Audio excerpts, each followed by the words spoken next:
Hello नमस्कार dear student, welcome to success career. आज की इस वीडियो में आप लोग देखने वाले हैं डीएफसीसीआईएल भर्ती 2023 में जो निकल कर आया है जूनियर एक्जीक्यूटिव। जैसे कि आईटीआई वालों के लिए जो पोस्ट निकल कर आया था जूनियर एक्जीक्यूटिव का, जैसे कि इलेक्ट्रिकल, मैकेनिकल और टेलीकम्युनिकेशन की, उसकी सिलेक्शन प्रोसेस के बारे में पूरी डिटेल से जानकारी लेंगे और साथ में सिलेबस और एग्जाम पैटर्न में क्या क्या पूछा जाएगा वो भी हम जानकारी इस वीडियो में लेने वाले हैं। तो आपसे एक छोटी सी रिक्वेस्ट है, यदि आप चैनल पे पहली बार होंगे तो सब्सक्राइब कर लीजिएगा और वीडियो को अंत तक देखिएगा कि हम सिलेक्शन प्रोसेस, सिलेबस और एग्जाम पैटर्न आपको बता पाए। तो चलिए, मैं यहाँ पे dedicated freight corridor corporation of India limited, जिसकी एडवर्टाइजमेंट नंबर 02/DR 2023 में निकल कर आया हुआ था, उसी की हम बात करेंगे। हम सबसे पहले चलते हैं जूनियर एक्जीक्यूटिव के पोस्ट पे कितनी पोस्ट आई थी, फिर उसके बाद समझेंगे। देखिए, यहाँ पे जो जूनियर एक्जीक्यूटिव को पोस्ट जारी किया गया था, यहाँ पे देखेंगे जूनियर एक्जीक्यूटिव, इनकी स्केल 25,000 से लेकर 68,000 रुपये रहने वाला है और ये N5 लेवल आईडीए पे स्केल के अंतर्गत आएगा।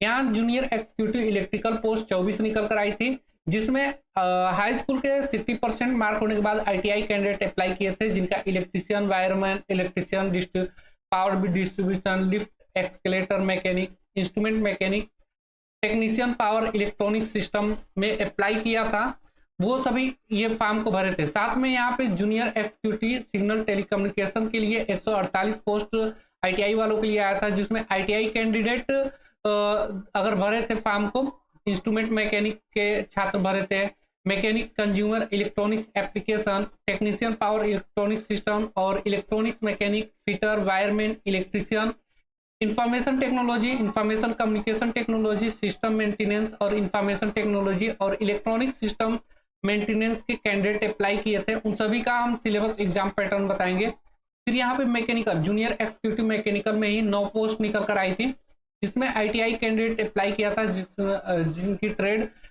वेल्डर, प्लम्बर था और साथ में आईटीआई एनसीवीटी से अप्लाई किए हुए थे जूनियर एक्जीक्यूटिव मैकेनिकल के लिए, उनकी भी हम डिस्कस करेंगे। तो चलिए हम एग्जाम प्रोसेस को समझते हैं, कैसे उनका एग्जाम होने वाला है।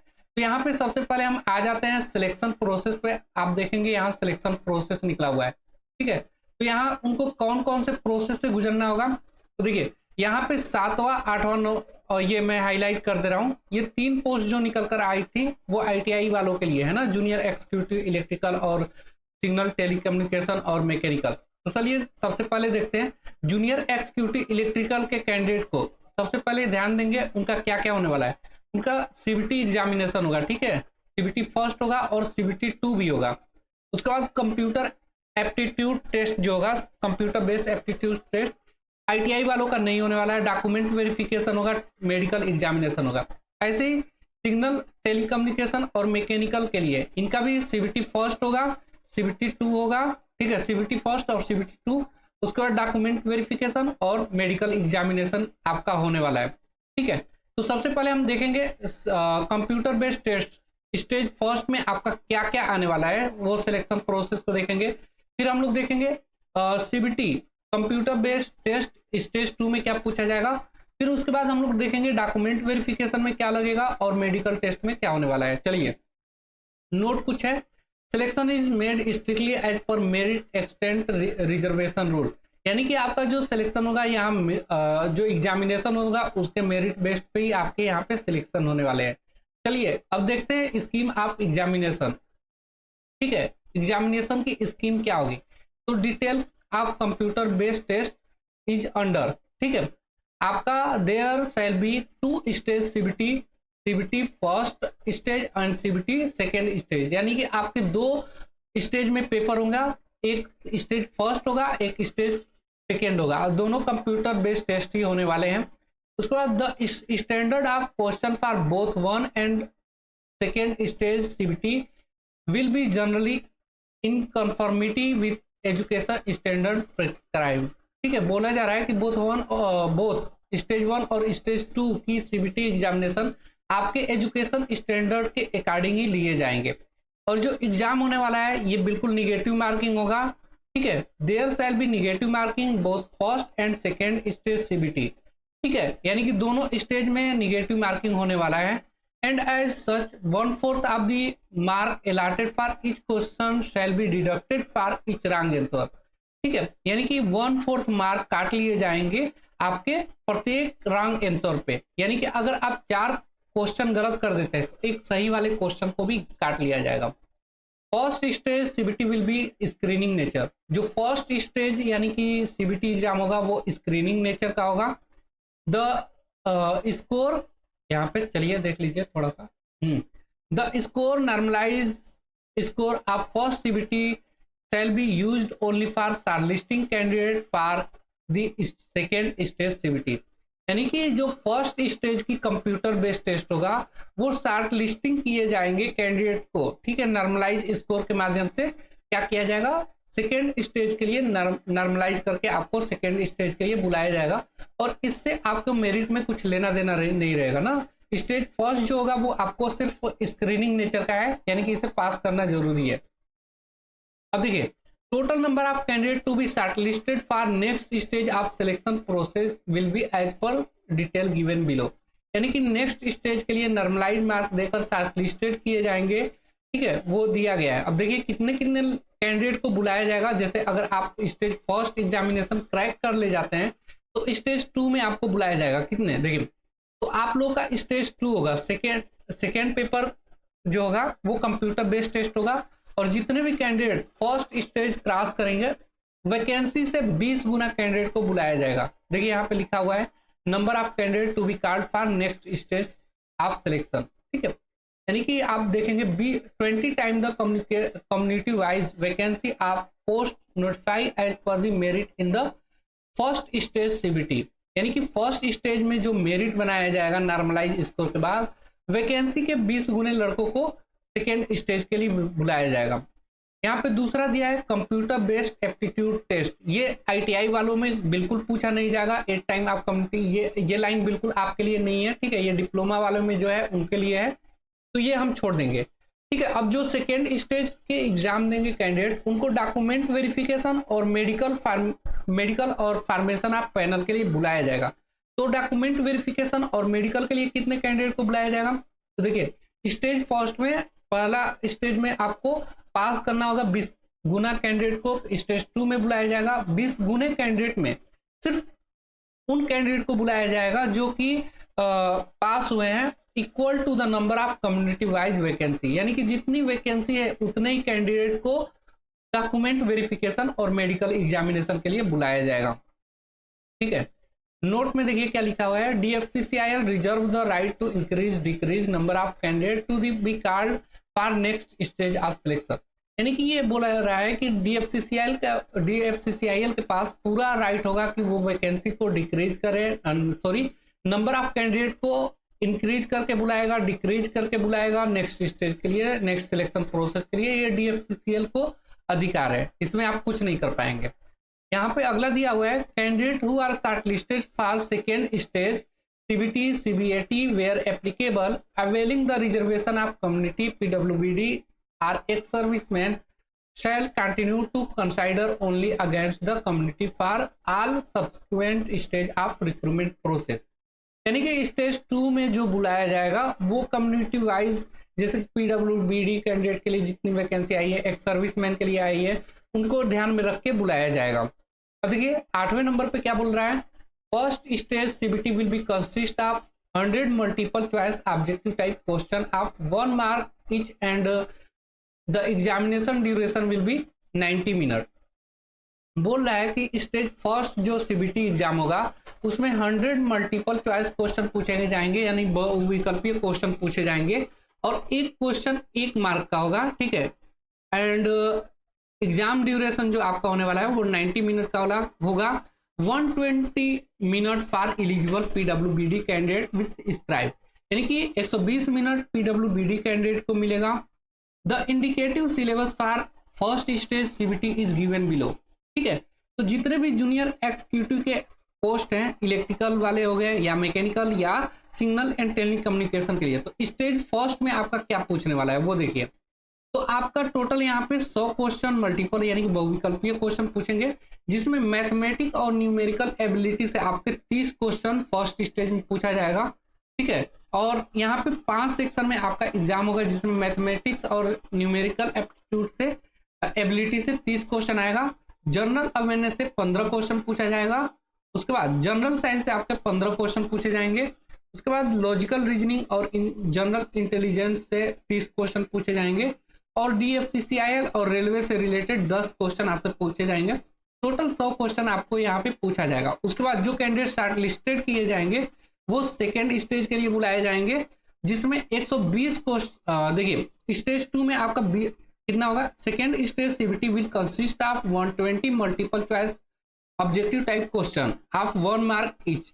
ठीक है, यानी कि सेकेंड स्टेज के लिए जो बुलाए जाएंगे कैंडिडेट, उनमें 120 मल्टीपल बहुविकल्पीय प्रश्न होंगे और एक क्वेश्चन जो होगा वो 1 मार्क का होगा। ठीक है, and the exam duration will be 120 minute.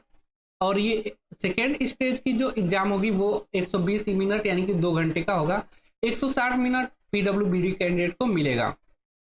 चलिए आगे देखते हैं। Indicative syllabus for second stage CBT is given in exam 4। तो हम सेकेंड स्टेज में आपका क्या क्या पूछा जाएगा, चलिए वो भी डिस्कस करेंगे। ठीक है, अभी बने रहिएगा लास्ट तक, सारा इन्फॉर्मेशन मैं देने वाला हूँ। कुछ इंपॉर्टेंट पॉइंट है जो मैं यहाँ पे डिस्कस कर लेना चाहता हूँ। दिया है, if question paper consist of more than 1 section then there will be no section cut off in case of CBT।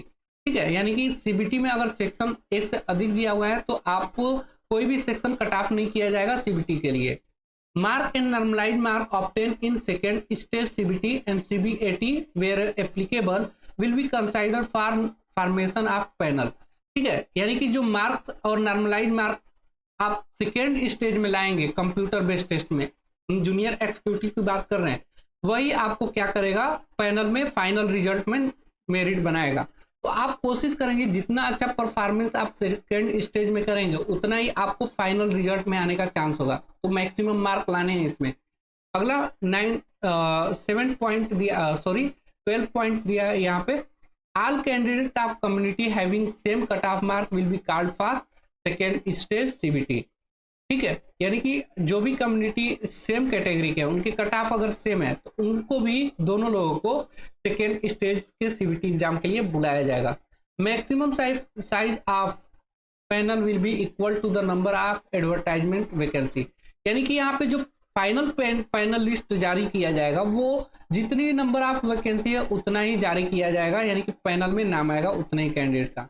The candidates are listed for second stage CBT shall be advised through the website of DFCCIL। ठीक है, second stage के लिए जो short listed किए जाएंगे वो DFCCIL के official website और पर्सनल जो रजिस्टर्ड नंबर है और ईमेल आईडी है उससे आप एडमिट कार्ड CBT, ठीक है, सेकेंड स्टेज के लिए अपियर हो सकते हैं। ठीक है, ऐसा बोला रहा है। अगला यहाँ पे दिया है, the question paper will be set in English and Hindi only. आपका जो पेपर होगा वो इंग्लिश और हिंदी दोनों लैंग्वेज में होने वाला है। इन case of any difference discrepancy distribute question between English Hindi version the content of English version shall be privilege. अगर आपको हिंदी इंग्लिश दोनों में आपके क्वेश्चन आएंगे, अगर आपके हिंदी में कोई भी डिफरेंस पाया जा रहा है तो आपको इंग्लिश वर्जन ही मान्य होगा। ठीक है, अब देखिए क्वालिफाइंग मार्क यहाँ पे कितना है। Minimum qualifying mark for different category will be under EWS के लिए क्वालिफाइंग मार्क यहाँ पे 40% है, SC OBC NCL के लिए 30%, ST के लिए 25%। तो ये क्वालिफाइंग मार्क है, इससे आपको फाइनल पैनल लिस्ट और फाइनल मेरिट में आपका नाम नहीं आ जाएगा, ये आपको सिर्फ पास माना जाएगा। तो आप जितना अधिक मार्क्स लाएंगे वो आपको फाइनल रिजल्ट में काम करेगा, ये ध्यान रखिएगा। यहाँ पे आपका जो होगा नॉर्मलाइज किया जाएगा मार्क, उसके हिसाब से ही आपको यहाँ पे सिलेक्शन लिया जाएगा। अब चलिए हम बात करते थे कि स्टेज फर्स्ट होगा और स्टेज सेकेंड होगा। तो स्टेज फर्स्ट की तो मैंने पूरी बात कर ली कि यानी कंप्यूटर बेस्ड टेस्ट में स्टेज फर्स्ट में आपके 100 क्वेश्चन जो पूछे जाएंगे 90 मिनट में, उसमें आपके इससे क्वेश्चन बनेंगे, ये तो मैंने डिस्कस कर लिया। अब चलते हैं सेकेंड स्टेज पे। जो कैंडिडेट क्वालिफाई हो जाएंगे वो सेकेंड स्टेज में बुलाए जाएंगे, उनको क्या पूछेगा। तो चलिए ये रहा सेकेंड स्टेज का। Indicate syllabus for various post, total 120 question जो आएंगे आपको कैसे आने वाले हैं। तो हम सिर्फ यहाँ पे जूनियर एक्जीक्यूटिव यानी कि ITI वालों की बात कर रहे हैं, तो हम सिर्फ ITI वालों की बात करेंगे। सबसे पहले यहाँ पे देखेंगे जूनियर एक्जीक्यूटिव इलेक्ट्रिकल की पोस्ट को मैं बात करूंगा। यहाँ पे junior executive electrical post code 21 है। देखिए अब जो स्टेज 2 होगा, स्टेज 2 में पार्ट 1 पार्ट 2 दो पार्ट होंगे। पार्ट 1 में जो 60 क्वेश्चन होगा ना जूनियर एग्जीक्यूटिव इलेक्ट्रिकल के लिए, general knowledge, numerical ability, general aptitude, reasoning, general science से आपके टोटल 60 क्वेश्चन पूछे जाएंगे ये जूनियर एग्जीक्यूटिव इलेक्ट्रिकल के लिए। और पार्ट सेकेंड में यानी कि इन्हीं पोस्ट के लिए पार्ट सेकेंड में 60 क्वेश्चन जो पूछा जाएगा वो है electrical circuits and fields, signal and symbols system, electrical machines, power system, control system, electrical and electronics measurement, analog digital electronics and power electronics driver से आपके क्वेश्चन बनेंगे। तो ये था जूनियर एग्जीक्यूटिव इलेक्ट्रिकल वालों के लिए। अब बात करते हैं junior executive signal and telecommunication जिसका पोस्ट कोड 22 है। ठीक है, इसके भी पार्ट 1 और पार्ट 2 दो पार्ट होंगे। ठीक है, स्टेज 2 में 60 क्वेश्चन जो रहेंगे वो जनरल नॉलेज से रहेगा, न्यूमेरिकल एबिलिटी से रहेगा, जनरल एप्टीट्यूड रीजनिंग से रहेगा, जनरल साइंस से रहेगा। और पार्ट सेकेंड में 60 क्वेश्चन जो बनेंगे वो इलेक्ट्रॉनिक मेजरमेंट एंड इंस्ट्रूमेंटेशन से रहेगा, एनालॉग एंड डिजिटल सर्किट से रहेगा, analog and digital communication system से रहेगा, basic network connectivity and communication से रहेगा। उसके बाद पावर सप्लाई से रहेगा, SMPS, UPS, inverter, basic of marking, hacksawing, chiselling, filing, drilling, tapping and grinding and basic concept of generation, transmission and distribution electrical power से question पूछे जाएंगे। उसके बाद पोस्ट आता है जूनियर एग्जीक्यूटिव मैकेनिकल का। ठीक है, तो इनकी पोस्ट कोड 23 है। इसमें 120 क्वेश्चन जो बनेंगे वो पार्ट 1 और पार्ट 2 में दो पार्ट में बनेगा। पार्ट 1 में 60 क्वेश्चन जो रहेगा general knowledge, numerical ability, general aptitude, reasoning, general science से क्वेश्चन रहेंगे। और पार्ट 2 में जो 60 क्वेश्चन आएंगे वो engineering drawing, measurement, work, power, energy, heat and temperature, machines, tools and equipment से ये क्वेश्चन बनाएगा जूनियर एग्जीक्यूटिव मैकेनिकल वालों के लिए। ठीक है, तो ये पूरी जानकारी थी जो कि आप लोगों को सिलेबस एग्जाम पैटर्न से मैंने पूरी जानकारी दे दी है। लेकिन आपको लगता है किसी तरह की क्वेरी है तो आप कमेंट बॉक्स में पूछ लीजिएगा। आज के लिए वीडियो में इतना ही। वीडियो हेल्पफुल होगा तो लाइक कर दीजिएगा, अपने दोस्तों को इस वीडियो को शेयर कर दीजिए, उनको भी एग्जाम पैटर्न सिलेबस वगैरह समझ में आ जाए। फिर भी कोई क्वेरी हो तो आप कमेंट बॉक्स में पूछ लीजिएगा। आज के लिए वीडियो में इतना ही। Thanks for watching this video guys, मिलेंगे नेक्स्ट वीडियो में, तब तक के लिए बाय, जय हिंद।